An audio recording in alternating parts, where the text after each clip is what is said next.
Hello and welcome to another episode of Movies on Jag. We're your hosts. I'm Ben McKay. And I'm Rachel Bozant. As usual, we will be letting you know about what to expect in theaters as well as on DVD Blu-ray this week. And we will be giving you some student opinions on this week's movie highlight.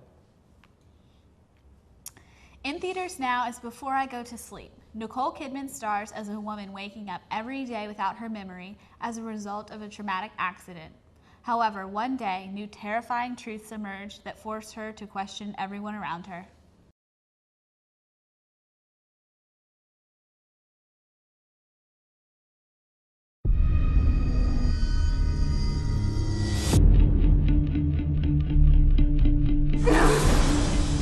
Who are you? I'm your husband, Ben. You had a bad accident. You store up information for a day. When you wake up in the morning, it's all gone. Christine, Yes? it's Dr. Nash. You won't remember me. We've been doing some work on your memory. I'm not certain that Ben knows. 10 years ago, you were found on an industrial estate with repeated blows to the head. That's where I found you, naked, confused. Who tried to kill me? No one knows. No one but you. I want you to keep a visual diary. My name is Christine Lucas. Tonight, as I sleep, my mind will erase everything that I know today. Who is she? Claire. Chrissy, darling, it's me. I remember you. After your affair, I just disappeared. Did Ben know? You hide my past from To me. protect you. From what? I wonder what's going to happen exciting today. Your imagination filling in the gaps in your memory. Maybe it's better I don't know. There must be days when you say, I can't go through this again. I love you, Christine. Sometimes when the truth is painful, I don't always have the strength. I want you to feel good. He says he's protecting you, but don't trust anyone. You want the truth? I'll tell you the truth. I'm scared. Stay away from my wife. Help me. This isn't just about you.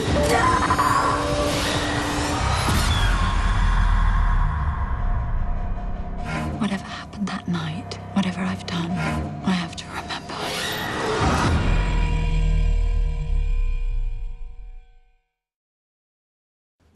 We actually started looking into this about a week ago, right? Yeah, but we're going to wait and see whenever it came out to talk about it. But it looks really, really good. It does. I'm really interested. It's a good role, I think, for her Yeah. to be playing. I like it because it's like the same thing that happened to Drew Barrymore in 50 First Dates. Yeah, except So- it's like intense. Yeah, it's like scary 50 First Dates. It's a good like reinvention of that like kind of plot.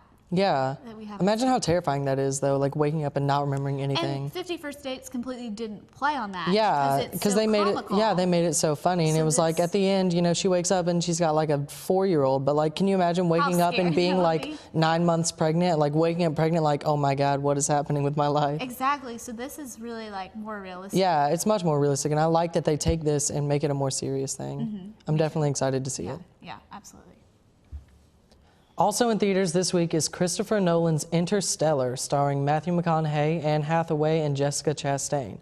This sci-fi mystery follows a group of explorers who make use of a newly discovered wormhole to surpass the limitations on human space travel in search of a planet that can sustain human life.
First thing was I wanted to do it for my son, Levi. Second, the script was pretty awe-inspiring.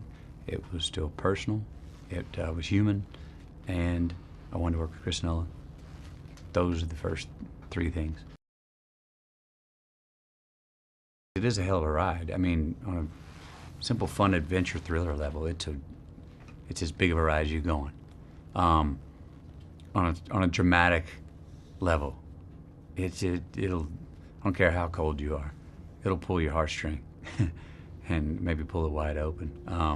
On a science fiction level, it's going further than I've seen another film go, than I've seen another story go, and it's realizing it on screen. And that's one of the things that, you know, Chris does, I think, better than anybody. Gets that size and scope on screen, and you see it. I think that's something that everybody can understand. Yes, parents, yes, children, but we're all, even if we aren't parents now, we were children of parents, and we all had a goodbye. We all had the hard goodbyes, whether it was going to school, going away for the weekend, dad's going to work, mom's going to work for a week or two.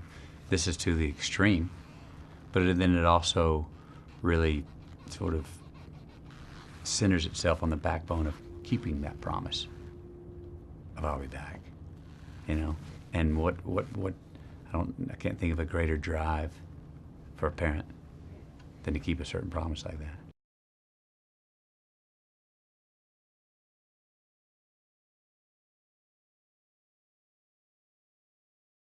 Christopher Nolan said he was doing a project. That was the thing that appealed to me about it. And then I read the script and I just thought, oh my God, this is what I'm interested in. And then you get deeper and deeper into the story and you're like, oh, and it's an amazing family drama and my character was so incredible and we're gonna get to go where and film at the top of what, and everything about it was enticing. I struggled with my character initially. I didn't really understand her. I mean, I knew what I had to say in every scene, but I didn't know why I had to say it. And I found an Einstein quote that really helped me. The concept was that the scientific and the spiritual can overlap. And I love the idea of playing a scientist who is also a mystic. And once I understood that aspect of it, then she really, really, really opened up to me. I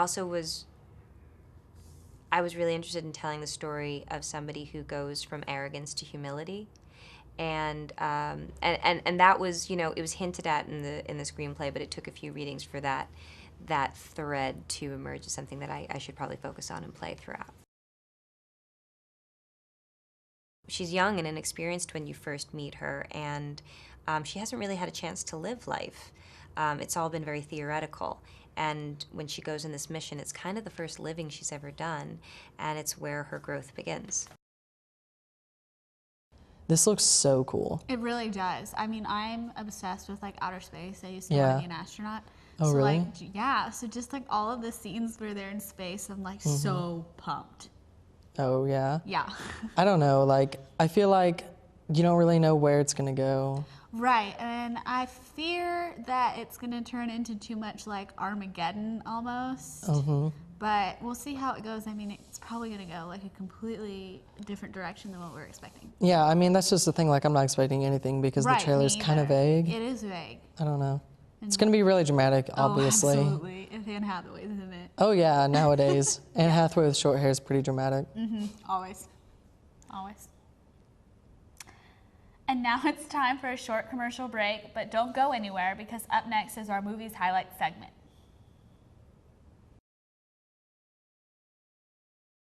And now we're at the Student Center to talk to some other students about our highlight movie of the week, Big Hero 6.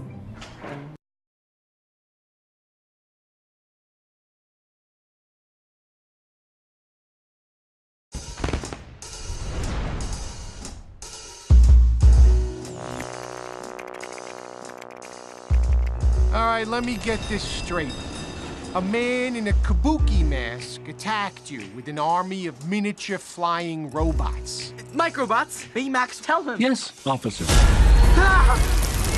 Microbots. Yeah, he was controlling them telepathically with a neurocranial transmitter. Come on! I am not fast. Yeah, no kidding! Go, go, go, go! So we're talking about Big Hero 6 this week. It's from the same creators as Frozen and Wreck-It Ralph and Tangled. Really big guy, woman, whoever. So, are you excited? I am. I'm actually going to go see it with one of my close friends. Awesome. And there hasn't been a really good animation movie out, I think, really, since Frozen. So that's exciting too, right? Yeah, this is going to be Disney's first big one since Frozen. Yeah. Do you think it's going to be able to compare?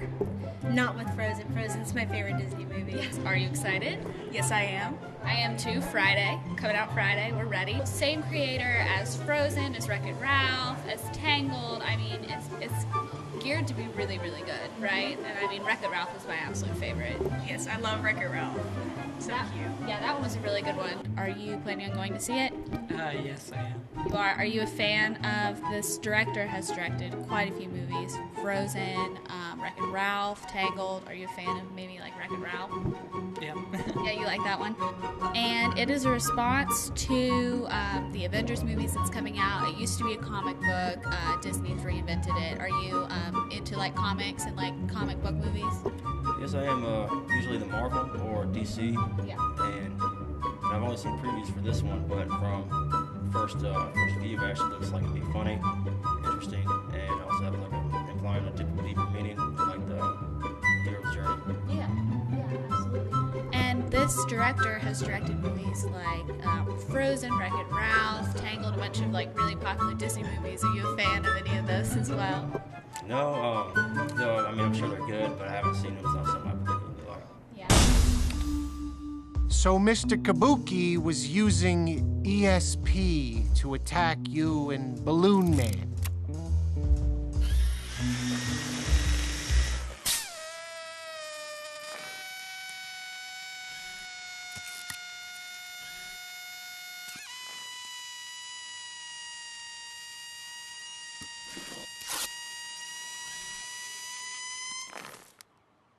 I know it sounds crazy, Kid, how about we call your parents and get them down here? What? Write your name and number down on this piece of paper and we can help. And we know this movie is a response to, you know, the Marvel comics and the comic book. Like, does that interest you? Yeah, it does. You a big fan of like comic books and stuff? Yeah, I like the Marvel series and also the DC. Yeah. Are you a fan of Marvel comic movies? Because this is sort of like that. Oh yes, I am a huge fan of Marvel. Really? Yes. That's awesome. I think it's a good child-friendly take because I'm expecting it to be less violent, but I'm excited just for the character designs. Oh, yeah. What do you think you're most excited about? Is it the story, or maybe the animation looks good, or you know, what is it that's interesting you? The animation does look good, but I would say probably the fact that he's probably an unassuming hero, but actually, without a doubt, will probably become, you know, more than what he was in the beginning. So. Well, I kind of attributed to the graphics and the general story because, considering that I want to be a game designer, the graphics and all, kind of how they do it is what interests me. So, kind of, because I started out as an animation major, and so I kind of still have that love for animations. We've got to catch that guy. But first, you're gonna need some upgrades.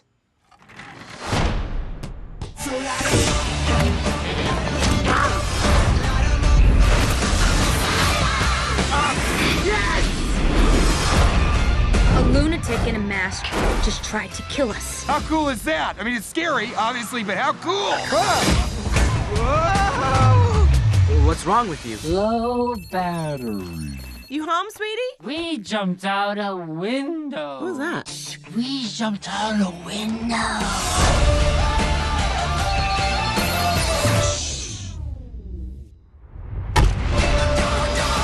Harry baby. Harry baby. And that's it here for the Student Center, but stick around because we're headed back to the studio for our DVD releases.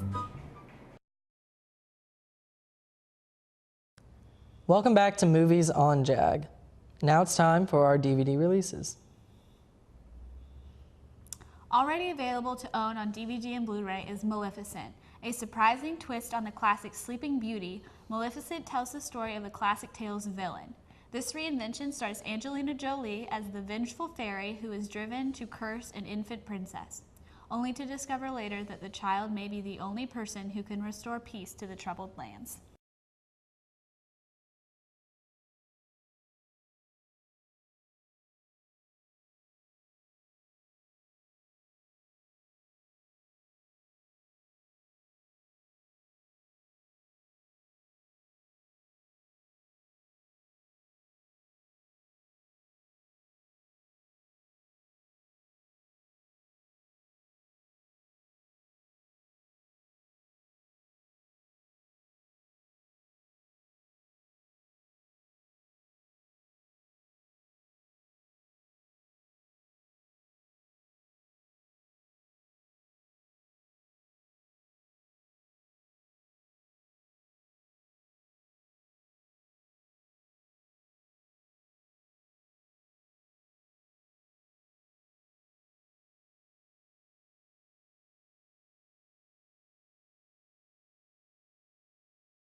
I'm Elle Fanning, and I play Aurora.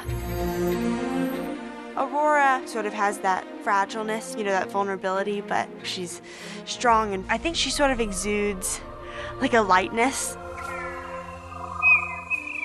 I love the animated movie. That was one of my favorite movies growing up. But what I like about our film is that you get to sort of know Sleeping Beauty more. You get to see her have different emotions and really sort of get the essence of her. Don't be afraid. Maleficent and Aurora have a lot of tension with each other. There is an evil in this world. She's sort of protective over me in a funny way, even though she cursed me. Hello, Godmother. It's really been pretty special to get to play such an iconic character. Disney's Maleficent, coming soon to Blu-ray and digital. Rated PG.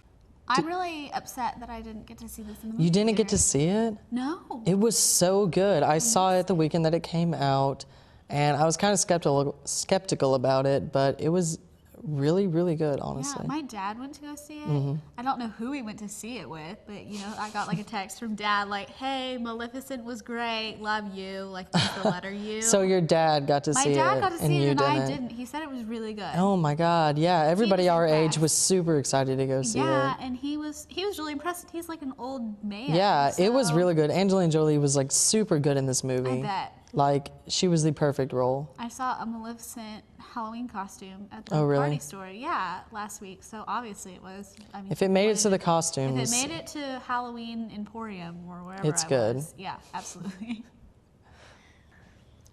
Also available to own now on DVD and Blu-ray is Hercules, starring Dwayne "The Rock" Johnson as the title character.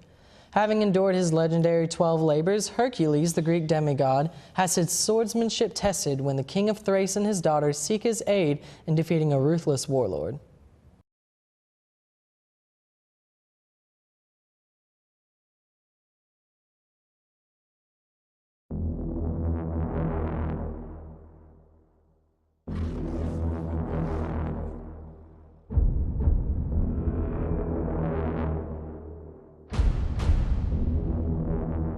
No matter how far you go, man cannot escape his fate. Who are you? Are you a murderer? Are you a mercenary who turns his back on the innocent? We believe in you. We have faith in you. Remember the deeds you have performed, the labors you have accomplished.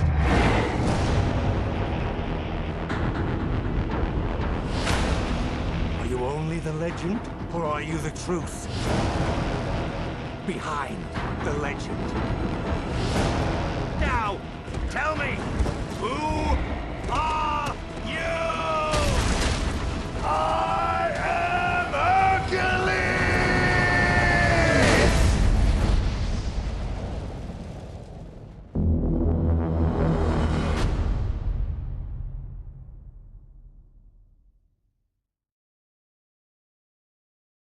I did not get to see this in theaters. Neither. You either? No. I found it weird that there had just been a movie about Hercules, Yeah. you know, like 6 months or so, or probably not even that long. But I remember there being one, and then suddenly there was a new one with The Rock, and I was just like, they just did this. Yeah, and I mean, I took Latin in high school, so like I know the stories. I've read the Greek mythology and stuff, and I mean, I find it interesting, but I mean, commercializing it, it's just so modern that it like almost loses its like flair, Yeah. you know? Oh, I'm a huge fan of Greek mythology, yeah. and that's why I kind of wonder why they got The Rock to play a Greek demigod. He doesn't Right. really look Greek. No, but I mean, in that Sands of the Persia movie, Jake Gyllenhaal was supposed to be Persian. Yeah. And he's very white. Sometimes casting in movies is not ethically up to par. Yes, I agree. But I mean, hey, it's still an action movie, and I'll probably see it now that it's on DVD. Yeah, get it on Redbox. Oh yeah, totally. And that's a wrap for this week's episode of Movies on Jag. But be sure to tune in next week right here on Jag TV.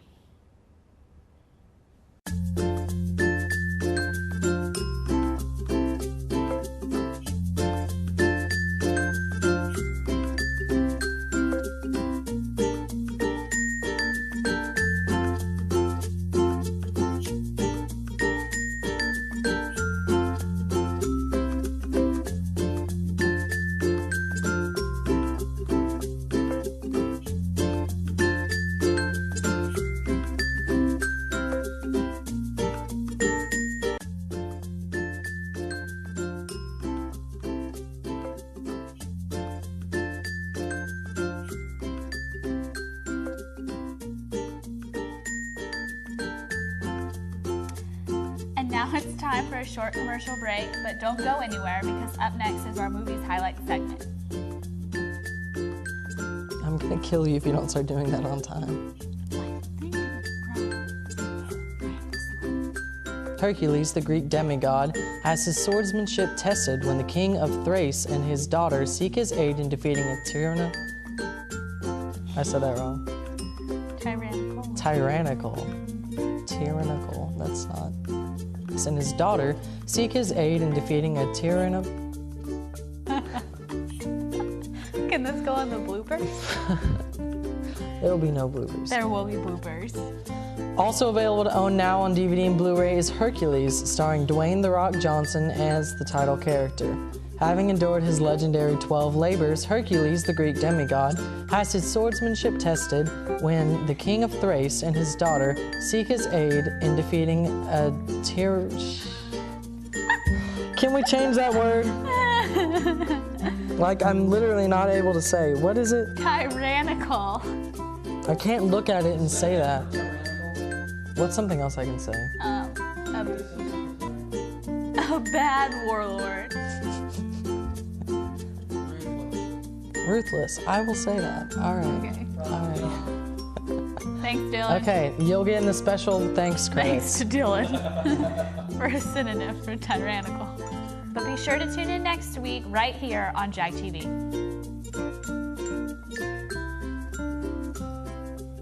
By the way, on the not the Halloween episode, but the one before that,